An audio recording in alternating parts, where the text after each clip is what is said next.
ICI is dead. Yung text message niya, sabi niya sa akin, why would I risk my life and my family just to solve Malacanang's problem?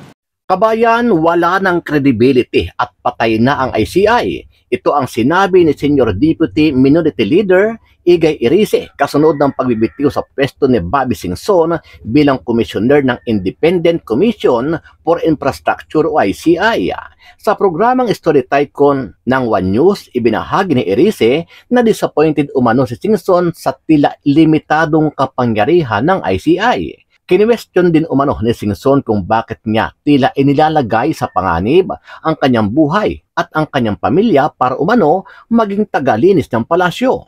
Matatandaan na hindi ito ang unang pagkakataon na may nag-resign na opisyal ng ICI, kundi itong si Baguio City Mayor Benjamin Magalong dahil di umano ay tila kontrolado ng palasyo ng Malacanang ang kilos at galaw nila.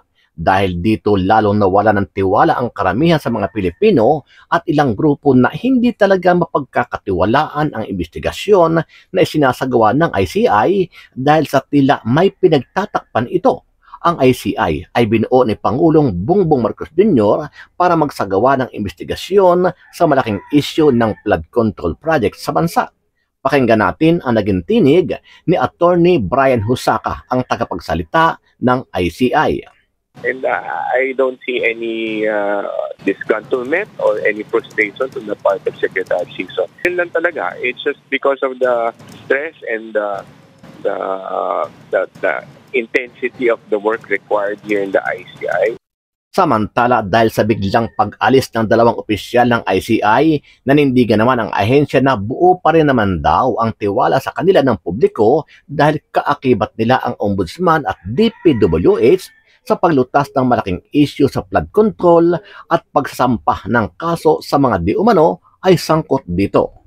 With our filings, we have been filing almost against everybody already. I think that's enough trust that we are building on for the Filipino people. Ano ang masasabi mo dito, kabayan? Sa iyong palagay, wala na ba talagang credibility ang ICI dahil isa-isa nang nagsisipag-resign ang mga opisyal nito dahil sa di umano ay pressure mula sa palasyo ng Malacanang? Sama-sama nating panoorin ang buong video at pakicomment nyo po ang inyong mga reaksyon at sariling opinyon. Nagsumiti na ng ebidensya ang Independent Commission for Infrastructure o ICI sa Ombudsman para imbestigahan ang ilang mga incumbent at dating senador na nadadawit na rin sa anomalya sa flood control project scandal.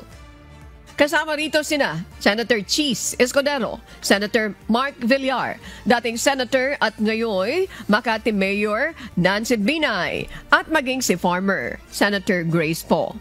Ayon sa ICI, mabigat ang mga aligasyon sa mga sumusunod na individual, kaya naman para sa mas malalim na investigasyon at paghahanda ng posibleng kaso, hinihingi nila ang tulong ng Ombudsman para sa case build-up. We need witnesses, mga driver, mga katulong, kusinera, bank clerk, secretary, accountant. We need more witnesses, no? And then, pangalawa, we are not washing our hands from these cases. We are just joining hands with the Ombudsman. In the meantime that they are investigating, we are also investigating. So two heads are better than one. Bukas sa panukalang investigasyon ng Independent Commission for Infrastructure o ICI sa flood control projects, si Davao City 1st District Representative Paulo Pulong Duterte. Sa opisyal na pahayag, sinabi ni Congressman Duterte na wala siyang itinatago at kinatatakutan kaya welcome sa kanya ang posibleng investigasyon ng ICI. Ang pahayag ni Congressman Duterte ay kasunod ng paghiling ni ACT Teachers Party List Representative Antonio Tino sa ICI na imbestigahan ang mga flood control projects sa Davao City. Mayroon anyang 80 kontrata na nagkakahalaga ng 4.4 billion pesos mula 2019 hanggang 2022 na posibleng may red flag o anomalya sa mga kontrata. Hataw Balita ngayon! Tiniyak naman ni retired Justice Reyes, Chairman ng Independent Commission for Infrastructure o ICI, na hindi maapektuhan ang kanilang trabaho Ito ay sa kabila ng biglaang pag-alis sa pwesto ni dating Department of Public Works and Highway Secretary Rogelio Babe Singson bilang Commissioner ng ICI. Ipinaliwanag ni Justice Reyes na epektibo ito sa December 15 ngayong taon. Ngunit, maaring lumawig pa hanggang sa katapusan ng taon. Bago pa ang resignation ni Singson, naunang nagbitiw o umalis na rin sa ICI si dating ICI Special Advisor at Baguio City Mayor Benjamin Magalong noong Setyembre. Ngunit sa kabila nito, naniniwala pa rin ang ICI na sa tuloy-tuloy na rekomendasyon nila sa Office of the Ombudsman ay hindi dapat mawala ang tiwala sa kanila ng publiko. Hindi naman po, we can continue investigative work on table basis, not hearing basis. With our filings, we have been filing almost against everybody already. I think that's enough trust that we are building on for the Filipino people. Heard yung version ng ICI, yung official version ng ICI kung bakit daw bumitiw si dating Secretary Babe Singson sa ICI. Pero yung mga text exchanges sa pagitan ni Singson at ni Congressman Edgar Erice na kasama niya dati nung panahon ni Pinoy, they are very revealing. Kasi ito, binanggit sa amin ni Erice, ang pinag-usapan nila, very disappointed daw si Babe Singson doon sa suporta o kakulangan ng suportang binibigay ng Malacanang doon sa ICI. In fact, ito, I'll just paraphrase kasi si Erice is also paraphrasing yung text message exchanges nila. Ang sabi raw ni Babe Singson, "Why will I risk myself, my family, and our privacy to be the washing machine of Malacanang?" Hindi lang the washing machine, punching bag pa. So ganon kalalim yung hugot at yung pagkadismaya ni Babe Singson sa apparently kakulangan ng suportang binibigay ng Malacanang doon sa ICI. Ito ang bahagi naming interview kay Edgar Erice. ICI is dead. Yung text message niya, sabi niya sa akin, "Why would I risk my life and my family just to solve Malacanang's problem?" Bigat ng payag ni dating Secretary Singson. No? Pero Bok, ano ang suportang hinahanap niya? Well, ang pagkakasabi kasi ni Erice, from the very start, mahigpit daw ang request talaga ni Babe Singson for several measures to be put in place para mabigyan ng kapangyarihan ng ICI. Among them, yung the power to cite witnesses in contempt and the power to cite agencies in contempt if they fail to appear or to submit documents. As well, immunity, the power of immunity para hindi sila habulin in the future ng kanilang mga ipoprosecute dito sa ICI. At least yung dalawang yon. Pangatlo, nabanggit na ni Erice kanina, medyo kulang sila sa fiscal autonomy. Hanggang ngayon daw, gumagamit pa rin sila ng DOJ lawyers. Wala silang sariling battery of lawyers na talagang kanila that they can count on. So may konting question doon sa independence nga ng ICI. So yun, iniintay ni Singson actually is mag-certify ng urgent ang Malacanang ng isang panukala na nagbibigay ng mga kapangyarihang ito sa ICI para sila'y makausad at makahugot ng mga tao, mga testigo at ng mga dokumento ng may otoridad na hindi lamang umaasa sa pake. At Bok, matagal lang usap-usapan na may gustong magbitiw sa ICI. Ito ba, si Singson na ba yun?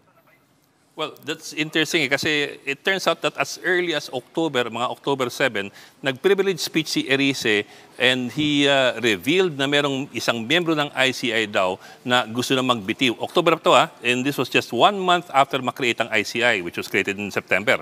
So 1 month after that, meron na nag-iisip magbitiw sa ICI dahil daw sa kakulangan ng suporta in terms of power and authority ng ICI. Ngayon, si Erice is saying na from the very start, si Babe Singson ang kanyang nire-refer nung privilege speech niya na yan noon pang Oktubre. So, unfortunately, tumagal ng ganon. From October until December, hindi gumalaw yung mga panukala na magbibigay ng kapangyarihan sa ICI. At yun hanggang ngayon, ang iniintay daw ni Babe Singson. Unfortunately, we talked to Claire Castro, yung Palace Press Officer, nung linggo lamang, at we asked about yung possibility na isa-certify as urgent nga itong mga panukalang ito. Sa interview namin kay Claire Castro, sabi niya, parang hindi ganun kainit yung Malacanang na ipursige ito dahil, for example, PNP daw and NBI, they don't have contempt powers and yet they are able to do their own investigation. So they were going slow as far as that is concerned. And apparently, isa yan sa mga hugot ni Babe Singson. At Bok, ano pang sinabi ng ICI kaugnay sa pagbibitiw ni Singson? Well, as we reported earlier, si ICI Director at spokesman Brian Hosaka, he basically gave us the official ICI line, which basically says na si Singson is resigning dahil labis yung stress sa kanyang katawan at siya medyo may edad na. So baka hindi na niya kayanin moving forward.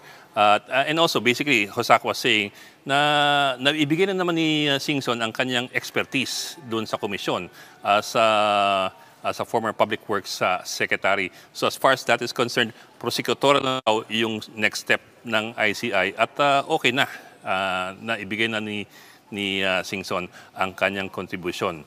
So yun, and maybe in a way that's true na napagod lang si Babe Singson, pero also in a way baka napagod siya sa kakaintay na bigyan sila ng kapangyarihan.